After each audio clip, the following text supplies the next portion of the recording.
Let's move to New Hampshire. I'm Mark Erickson, and today we are talking with Lindsey Belo, who is an Edward Jones advisor on the seacoast of New Hampshire in Hampton, New Hampshire. Hello, Lindsey. Hello, how are you? Thank you for having me. Thank you for joining us today. I guess we start right off with this and address the elephant in the room. With the trying times financially right now and all the things going on in the world, how do you keep people calm and on task for their financial future? That's a great question.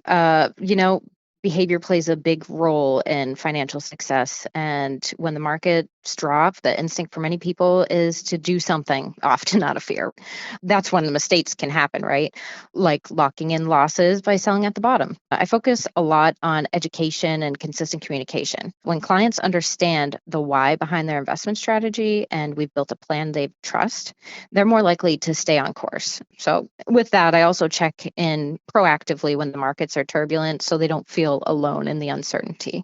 I remember working with one couple. They were very nervous during a recent downturn. They were thinking about pulling out of the market entirely.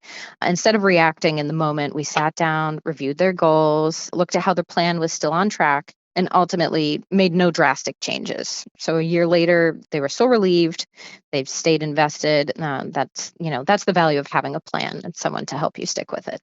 Just plain folks hear about the economy in little sound bites and newscasts and sort of dribs and drabs. Folks like you, however, you're immersed in this all day long, so you're less prone to the sort of knee-jerk reactions, right?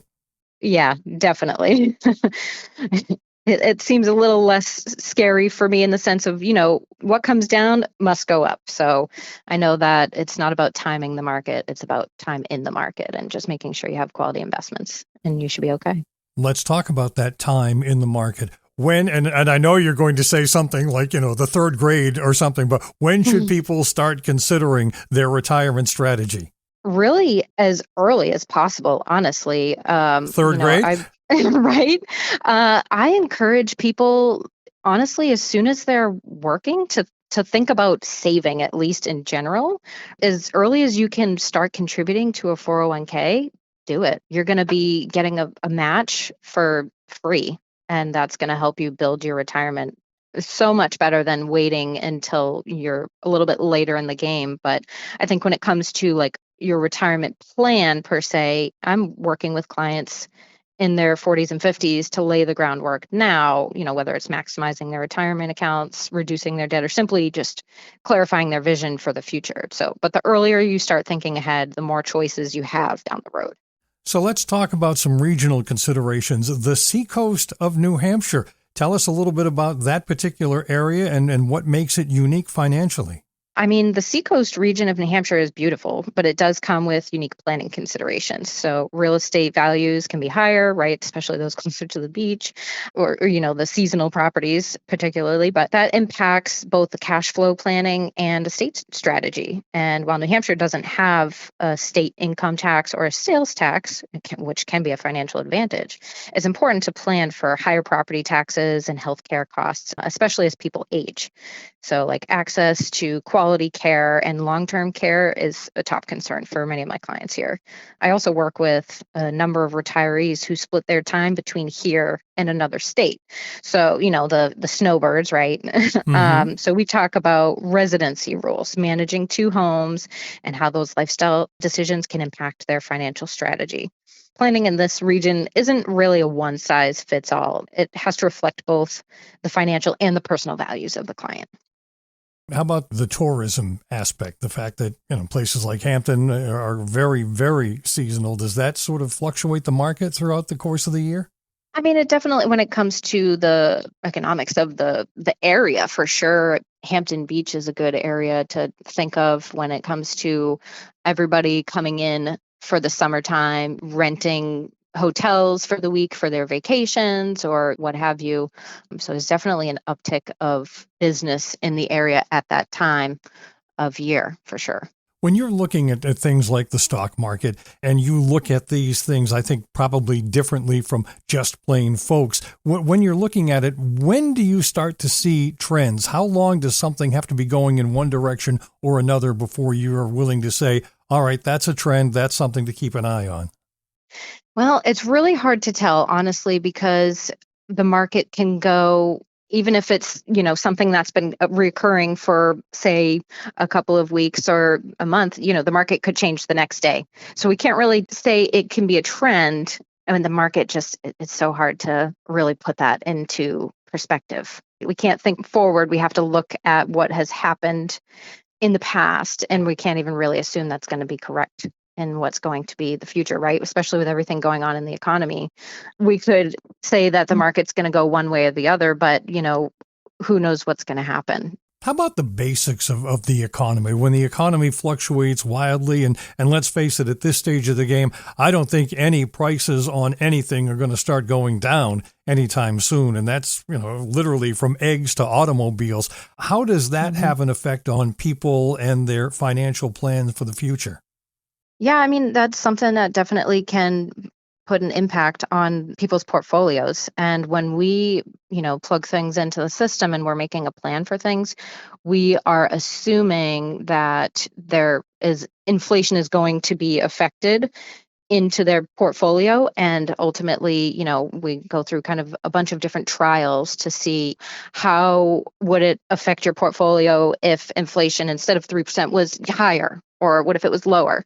So when I'm making plans with folks, I'm taking that into consideration, but it can certainly affect some more than others for sure. So when someone comes to you for that, say, initial meeting, they've got in their mind probably the basic framework of the plan. At age such and such, I don't want to be working anymore, and I want to have enough money to travel around the country, or I want to have enough money to travel around the world. Where's the starting point for you to make this all happen? That's a great question. I actually love that.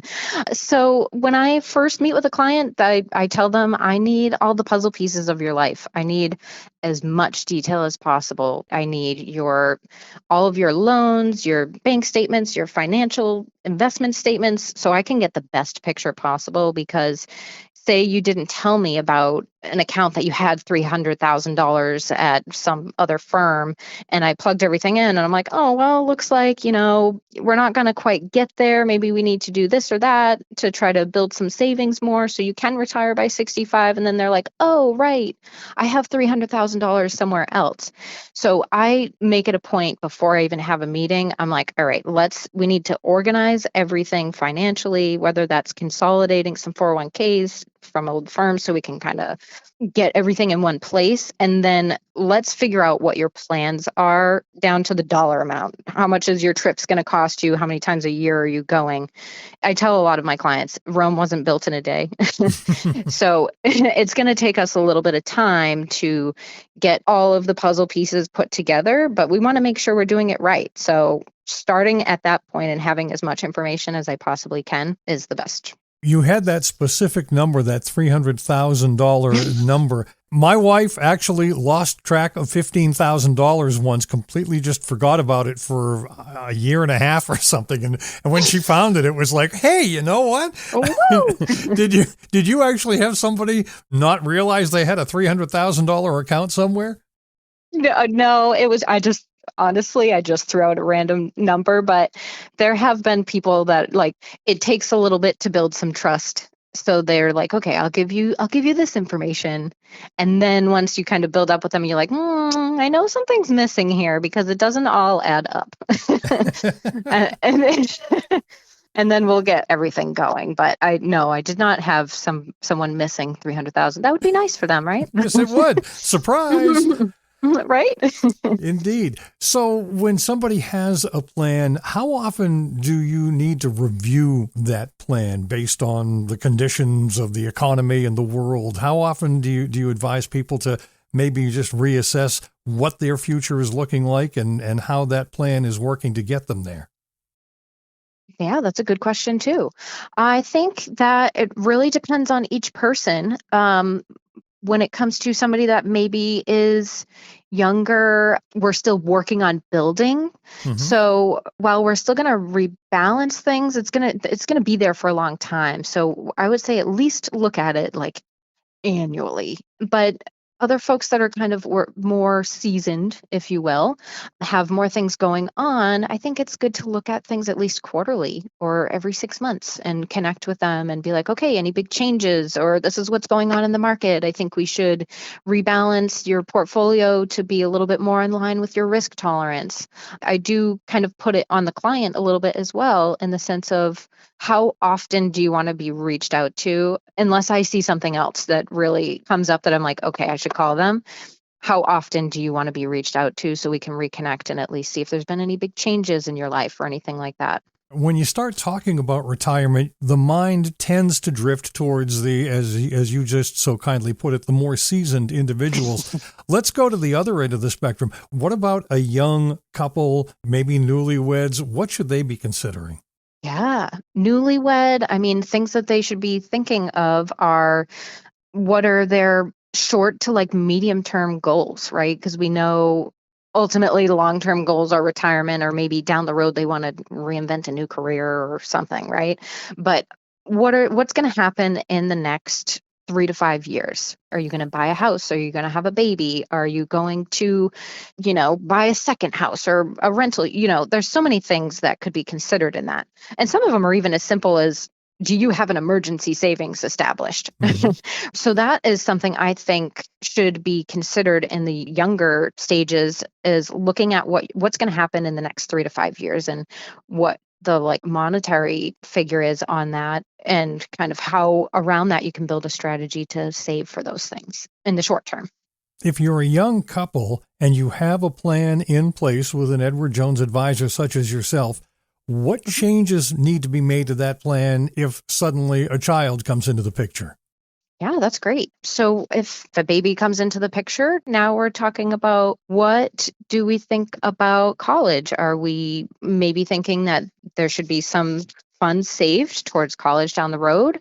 And maybe we shift some of their savings towards that, so they have a little cushion once the baby is old enough to go to school, or, once they get out of school, there may be other things that they can use it with the new Roth conversion option that is still very new, but a great, great feature. Let's talk about some of those new things. You've been doing this for more than a minute, certainly. And what is different about investing today than even, say, just 5 or 10 years ago? Investing today is different in the sense of, at least in my view, we're not just like looking for different stocks that we can pick and try to build a portfolio on that. I mean, we're certainly still doing that with some folks, right? Because that's their bread and butter. But I think it's more of looking at long-term quality investments. And I think I said this earlier, was it's about time in the market, not timing the market. So just making sure we have long-term quality investments that we can put things in, and staying diversified too, because we don't want to put everything on red, right? As True. we've seen, the market has had its fluctuations this year. And if you had all of your money on red, and it goes down 15%, there's 15% of just that one bucket, versus spreading it out into many different categories. No specific names or companies or anything, but when you talk about quality investments, what are some of the industries that you consider to be quality investments? I think it really just depends, obviously, on the time. So right now, a lot of people are scared of international, but that still is some opportunity, because it's sometimes performing better. And tech has been a little crazy this year. So I wouldn't, say to be too heavy in that. But there's still some opportunity in like the industrial space, because with all the things going on in the economy, maybe things do proceed forward with the tariffs and whatnot. And then in the industrial space, we may find more manufacturing in the US. Like, obviously, I can't predict what's going to happen, but there may be some opportunity in the industrial space. When you're sitting down with some of your clients and talking about the investment strategies that an Edward Jones advisor will employ here, is there something that comes around more than average that people are surprised by? Is there something in the investment strategy world that most people go, really? I didn't know that? I would say that the biggest thing I have really heard people say is, when we're talking about their comfort with risk, and they're like, oh, no, I don't like any risk. No, don't put me in that. Nope. And then I look at their old 401k and they're at 80% equity and 20% fixed income. And I'm like, but it says here on this sheet here that you are a little bit higher than low risk, maybe a bit higher than low risk. And then taking the time to explain to them what that means and kind of referencing it to their timeline, they never really understood what it actually meant. And kind of going back to the 401k space, just thinking, even before my time as a financial advisor, people are like, oh, do you want moderately aggressive? Do you want aggressive? Oh, you should do aggressive because you're young. Cool. I don't think a lot of people actually knew what that meant. They just selected something. And so I think that's kind of the biggest thing, is just telling people what their risk tolerance means and how it kind of irons out between the different types of investments that we have. And yeah, okay, some of them are in the equity space, but maybe they provide income, and that helps balance out your portfolio. I know people that they get their 401k statement monthly. They look at it, they nod knowingly, I guess, and just throw it in a drawer and pay no attention to it. And on the other side of the spectrum, I have a very good friend, and he watches it almost daily, sometimes I think almost hourly. And occasionally I get the phone call, do you know what just happened to my 401k? I'm like, it only happened 10 minutes ago. What's your best advice for those folks that maybe are watching it too closely? I can definitely think of a couple of people right off the top of my head, one of them being a family member. Sorry, Dad, love you. But and when that happens, I'm like, just calm down. Let's take a look at what you actually lost overall. Say the market's down 15%, but we look at your portfolio as a whole and you're technically only down 5%. We're doing pretty good, right? Mm-hmm. So we put it into perspective in like, okay, yeah, it's a dollar amount we don't like to see lost, but remember, we have time in the market. It's gonna fix itself, and you're not down as much as the market is, so it's gonna be okay. And kind of holding their hand through it and reminding them that the market's gonna go down, but it will come back up.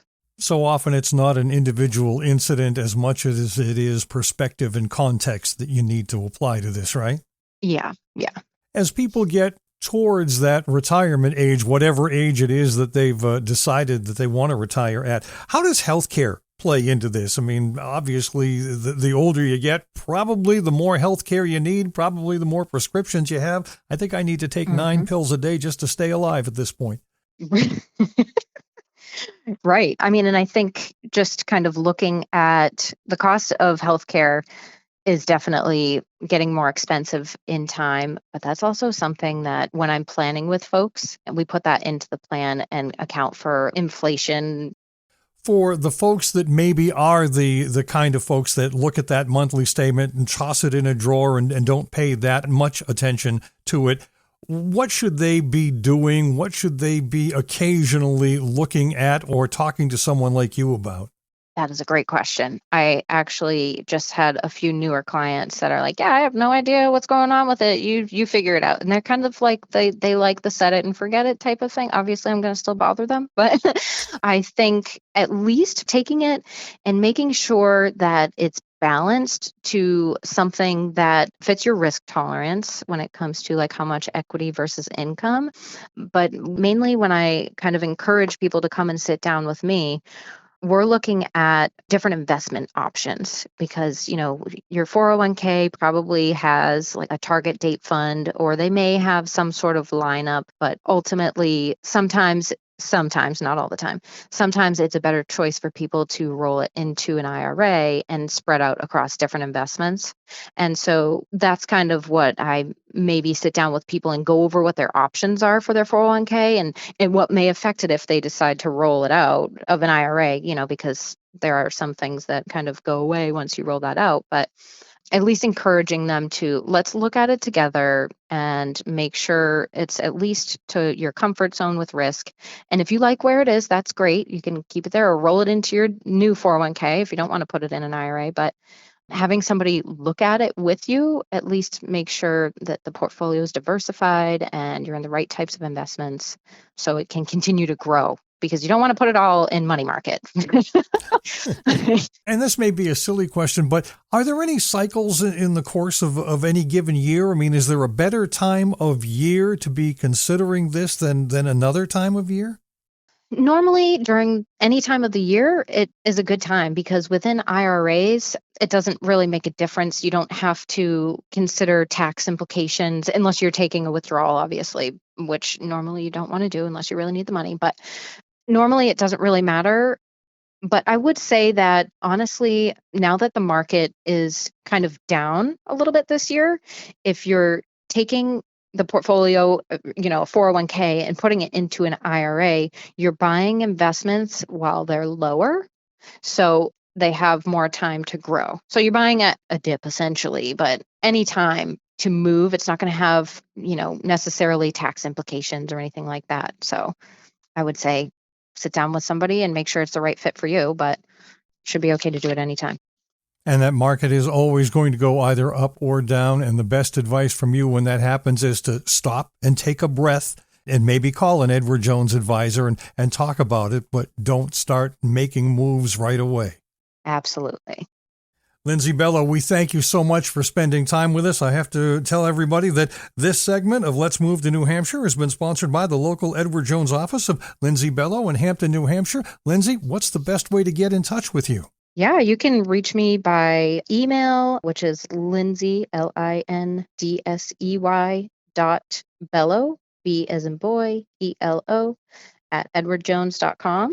Or you can give the office a call, which is 603-926-0727. Those are the best ways to reach me. You can also try to find me on LinkedIn. Lindsey, thanks for spending time with us. Thank you so much. Have a great day. For Let's Move to New Hampshire, I'm Mark Erickson.